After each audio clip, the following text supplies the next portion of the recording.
Bonjour et bienvenue dans cet épisode qui illustre l'avertissement « Votre goulot se trouve ailleurs et dans le futur ». Ceci est un cas réel qui est intervenu dans l'industrie pharmaceutique. L'objectif de notre mission était d'augmenter le débit de livraison des médicaments qui étaient destinés à l'expédition. Le goulot qui nous a été désigné était le service conditionnement emballage qui n'arrivait pas à fournir les quantités demandées. Nous travaillons donc à dégouloter ce service et rapidement le débit augmente.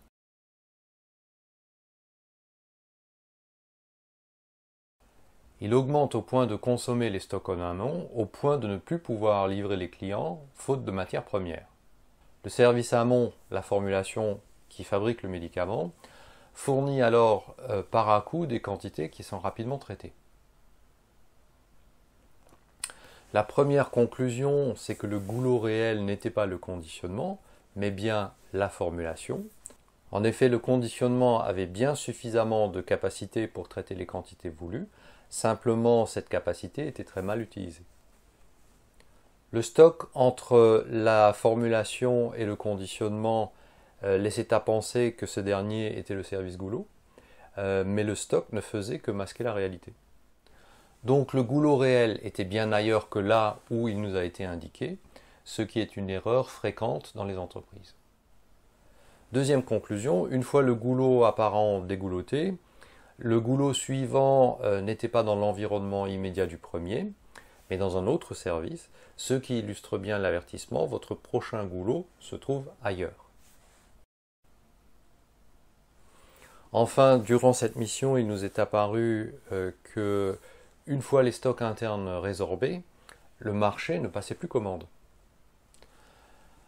En fait, les stocks chez les importateurs et les répartiteurs, une fois reconstitués, les parts de marché relatives ne permettaient pas d'écouler davantage de médicaments, ceci dans un marché qui était pourtant globalement demandeur. La raison était que les services commerciaux n'ont pas anticipé l'amélioration du débit en poussant les ventes, et de ce fait, le marché est devenu le goulot. Le marché est hors de contrôle direct de l'entreprise qui n'a qu'un pouvoir d'influence limité. Par ailleurs, le positionnement concurrentiel de l'entreprise n'était pas des plus favorables. Ceci nous amène à la troisième conclusion.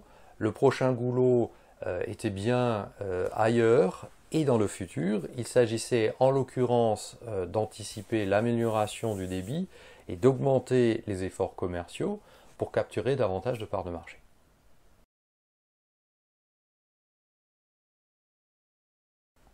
Précision finale, nous avons alerté très tôt le management sur la forte probabilité que le service amont ne pouvait alimenter l'aval une fois dégouloté et que les efforts commerciaux devaient être entrepris dès le début de notre intervention.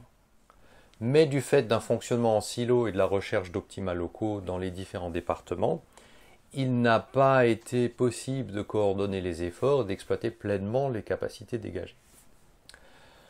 L'inertie qu'il faut vaincre entre les efforts commerciaux enfin consentis et la réponse favorable du marché oblige à sous-utiliser les capacités installées et renoncer aux profits additionnels durant de longs mois.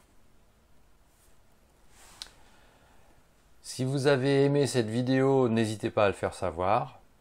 Merci et à bientôt.